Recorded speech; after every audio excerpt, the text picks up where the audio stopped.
The biggest kind of concern for projects is time to market. So something that kind of a behind the meter or private wire solution can do is accelerate that time to market. So instead of having to wait 20, 30 years for a grid connection, you're talking about maybe within kind of 5, 10 years having something in the ground, like ready and making you money. What we look at a little bit is, what type of solutions there are. Is it something that's feasible with your technology type and your size? What's nearby? And this is all things that we can take into account and do kind of a techno-economic assessment of the site.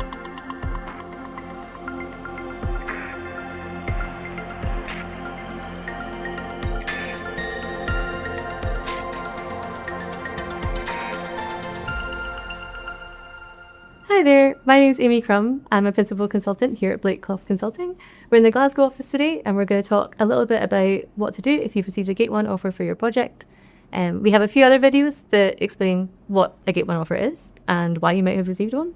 A lot of people that think that receiving a Gate 1 offer is the end of your project, and that's not the case. And we at Blake Clough can help you figure out what to do next. I have with me my colleague, Gregor Matheson. Hello. Do you want to say hello? Yep, so my name is Gregor Matheson. I'm a power system consultant here at Blake Clough, and I've been working quite closely with the behind the meter and private wire type solutions. So hopefully we can talk a little bit about that today. Brilliant. Nice to have you, Gregor. And also lovely to share an office with you. So when a project gets a Gate 1 offer, it essentially means that they haven't been strategically aligned with the CP 2030 alignment categories for their technology, or they're not ready. They weren't ready to make a connection application, or you couldn't get their planning in time. I understand there's a few different options of what they can do other than completely abandon their project. My understanding is that you can wait. If you've failed to get a Gate 2 offer on strategic alignment, then you can wait for the SSEP to come out and see if your project is aligned in the future. That could be 5 years, 10 years, 20 years. Not a great option. You could potentially change your project a lot. You could change your technology if you're not strategically aligned. You could downsize your project. If you're in the 5 to 10 to 15 megawatt mark for generation, you might want to downsize your project. So you don't need to go through the Gate 2 process in the first place. So a few different options. But today we're going to talk about potentially partnering with demand sites.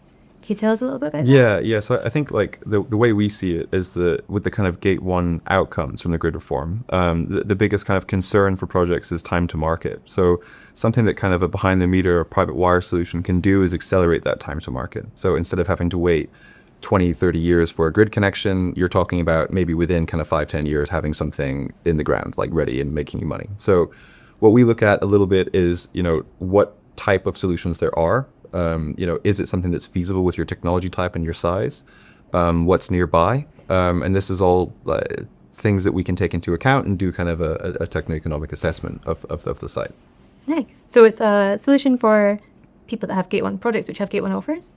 So not just them, but that's kind of what we think the main kind of business case in the UK right now is. But in theory, this could be for any sort of greenfield site all the way up to something that's operating just now. It's just a way of getting money for electrons. Yeah. And I think that's been a business case for a lot of different companies historically, hasn't it? Yeah, I mean, we're talking about going back to like the Victorian era where the grid was first invented. I mean, before there was a grid, there was lots of small private wire solutions. So this isn't something that's new. I mean, this is something that's ongoing, that's been ongoing for hundreds of years, right? So this is something that we're just trying to help people try and navigate now, where that's not the main mindset for energy projects. Yeah, absolutely. So yes, it's a bit of a transition, isn't it, for developers that have only developed wind, solar, battery sites, to then have to potentially team up with people that are developing data centers for big demand sites. Yeah. So yeah, very interesting work that we're getting to be involved in. So we can help our clients understand what their Gate 1 offers mean, what the options they have are.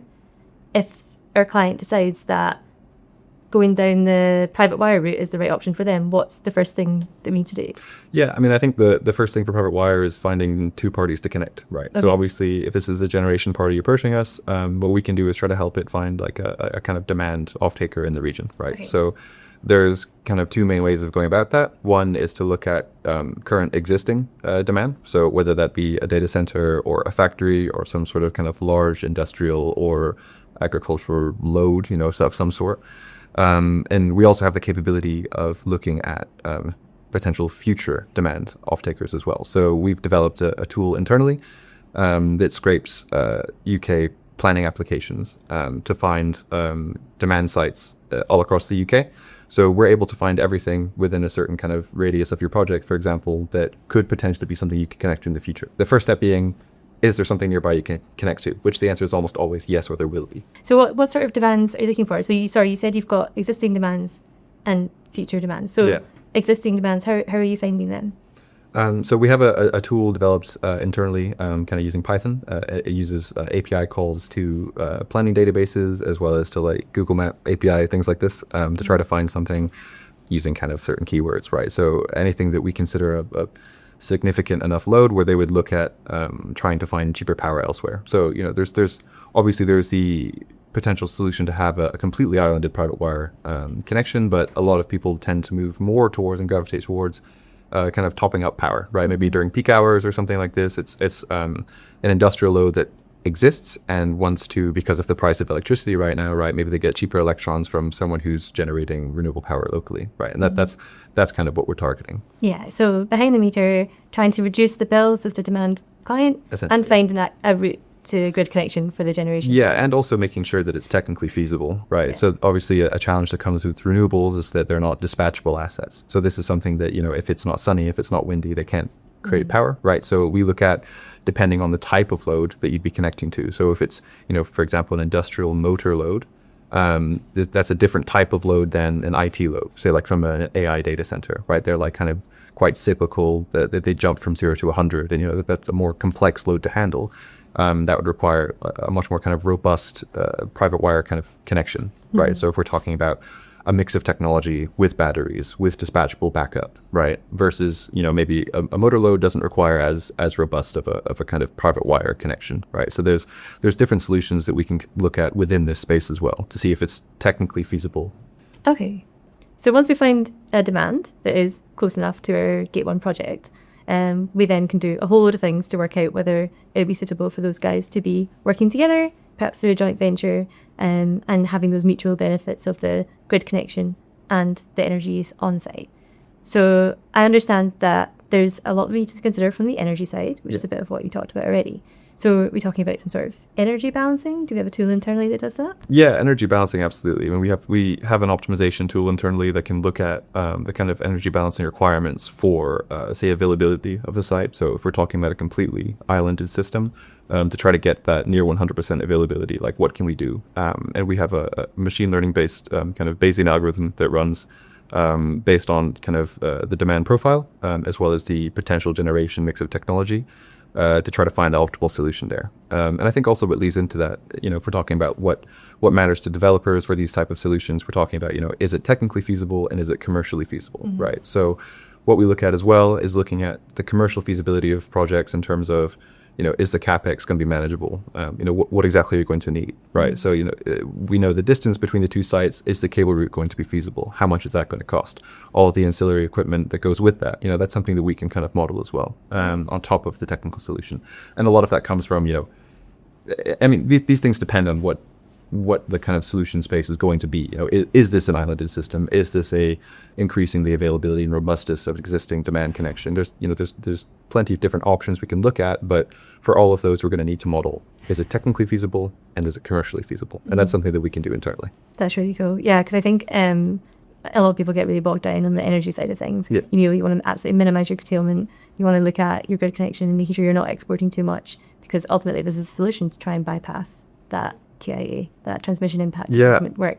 But also we cannot lose sight of, is this going to make sense financially for both parties? For the demand consumer to be involved, who might be saving on their bills, but it might be more hassle than it's worth, because obviously they're going to have to make some amendments to their existing connection. And as you say, resilience is a huge issue there, potentially, especially in the data center space. Is there anything we can offer in terms of looking at the resilience of a grid connection? Yeah, I mean, data centers are a big topic just now. Obviously, with kind of AI usage, there's been a huge spike in data centers being constructed in the UK and in Europe and across the world, right? So I think what we kind of take inspiration from what's happening right now in the US and Nordic markets.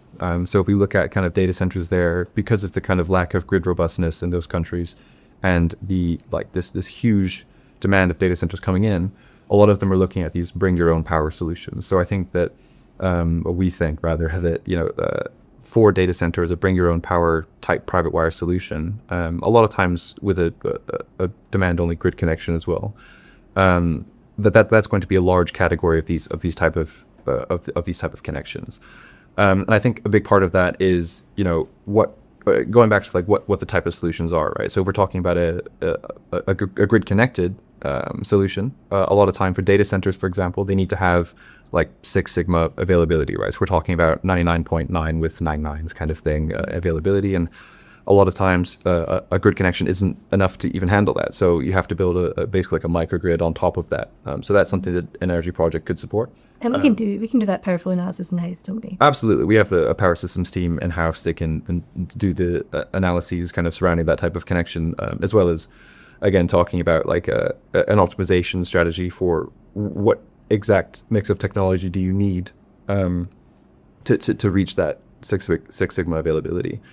Also, we're talking about like semi-islanded sites. So something that you see a lot happening right now in like, say, for example, in the US and the Nordics with large data center companies or companies that use data centers like the Netflix and Amazon and Googles of the world, right? These kind of hyperscalers, is they're looking at having all of their power, or at least as much as they can, look like co-located, right?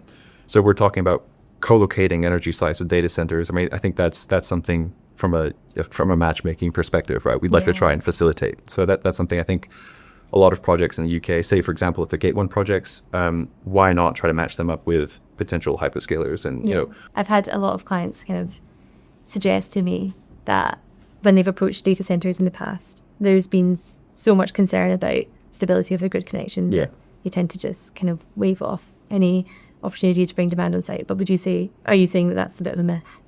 I think I'm not sure if I'd call it a myth, but I think having co-located kind of bring your own power type solutions definitely does raise the availability of energy, of electrons to the data center, and that's something that it's not something that they will look at as actively happening. I think maybe not so much in the GB grid as in other places, but we're going to see that trend pick up quite a lot here. That's really true. I think also maybe something for people to consider, for developers to consider, is that not every data center is in the Greater London area, right? I mean, a vast majority are, and that will be where most of the hyperscalers are, but edge data centers are also a thing. So near, like, kind of, we have good visibility of the dark fiber network within the UK. We have, kind of a good idea of where kind of data centers will pop up around the UK outside of London as well. So the whole team doing data center site scouting. We have a whole team kind of working on that as well. So that there's it's don't rule it out if you're not in London. Basically, I mean it's reflected in the AI growth zones that the government published. So it's definitely a view to new AI centers opening up across the UK. And if you've got a Gate 1 project that's near one of them, then you might have a really good opportunity to save your Gate 1 project. So I think so far we've had a chat about what to do if you get a Gate 1 offer, and how to find your demand sites that you could potentially partner up with. Some of the challenges, so we've had a wee chat about stability issues, energy balancing, making sure that it's still financially feasible, the business case of the sites.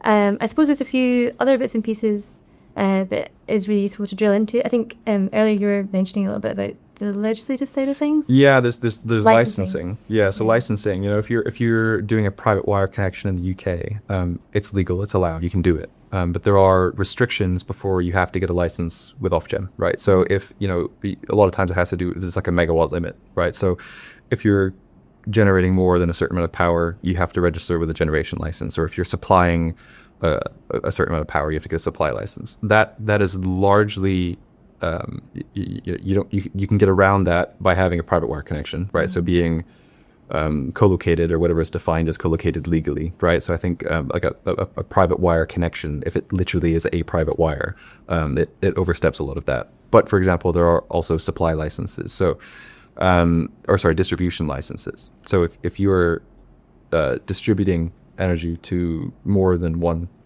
party, there are limits on how many before you have to get a distribution license, right? So you want to avoid becoming a DNO, right? if you're doing a private wire solution, and we have really good visibility on what those licensing arrangements are, where the tipping points are, where you would fall in, and how to avoid having to be audited by Ofgem every year. Basically. I really enjoy that kind of work. I think it's really interesting stuff to get into, and it's great to try and break down all the barriers between matching up generation demand because it's just one of the most efficient ways to generate and consume electricity. Absolutely. And I think we also had a quick chat before this recording about the cable route feasibility work. Yeah. I know it's something that I'm lucky enough to be involved in quite a lot. So once we have a potential off-taker and we've got a generator, we obviously do a lot of work on the day-to-day in terms of optioneering of that cable route and analysis of that cable route. But you're taking that off us, aren't you? Because that's working into our private wire too. Yeah, so we've been developing this tool internally. It's a Python-based tool that we plan on kind of pushing as a web-based tool for private wire connections. So what we have is a very robust data set of all of the generation projects in the UK, as well as future generation projects. They're kind of gated status within the reforms, within the context of the reforms. As well as a pretty strong database of demand sites. So we're talking about kind of a database of data centers across the UK, future data centers across the UK, their size, their scale, their megawatt quanta. Crucially, where they are. And crucially where they are. Yeah. So talking about, is it something that could be feasible for a certain site? We actually already have visibility on that for most of the our potential clients that would be talking about this. So if we do some matchmaking and we find, there's a potential off-taker over there and there's your private wire route and that doesn't work out for an energy balancing reason, for example, we know what the next option is, right? So we can, and we're not going to be choosing unrealistic off-takers there, like across an estuary from the site that we're looking at. Yeah, absolutely. We'd have good visibility in what for example, the cable route might look like, right? And we brushed on the kind of CapEx side of things, but also, where the cable's going is quite important as well. So that's something we can do a deep dive on. Yeah. Excellent. Well, I feel like I've learned a lot today. Thank you very much for joining us. You're welcome. And sharing all of your wisdom. I think we can summarize and essentially say that if you've received a Gate 1 offer, it's not the end of the world. You've got a few different options of what you can do with your Gate 1 offer, but one of them is private wire, and it's something that we're very involved and very interested in. Absolutely. So I know I'll be asking some questions later. If anyone who's watching wants to ask any questions, wants any more detail, or maybe you've got a Gate 1 project and you want to know what you can do with it, please don't hesitate to reach out to Blake Clough.